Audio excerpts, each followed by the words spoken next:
So I really feel for the passengers who are facing so much disruption this morning. I know that Gatwick Airport are working really closely with the police to try and get the airport open as soon as possible, but they can only do that when they're sure it's safe.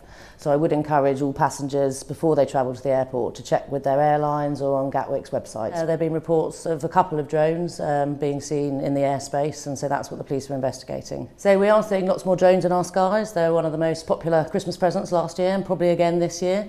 Vast majority of drone users do so safely and responsibly, but we do need to take action against those people who don't. Earlier this year we changed the law so that it's illegal to fly within a kilometre of an airport or above 400 feet, and we're also in the new year going to be announcing extending police powers to help them investigate when people break the law. The other thing we're doing is working with manufacturers to introduce geofencing to stop drones being able to be flown close to airports. So the important thing is to get that airport open safely and get it up and running so we can make sure that passengers can fly off on their Christmas holidays or come in to see friends and family. So that's the primary concern, is opening the airport safely. After that, obviously, there will be a full investigation through Sussex Police.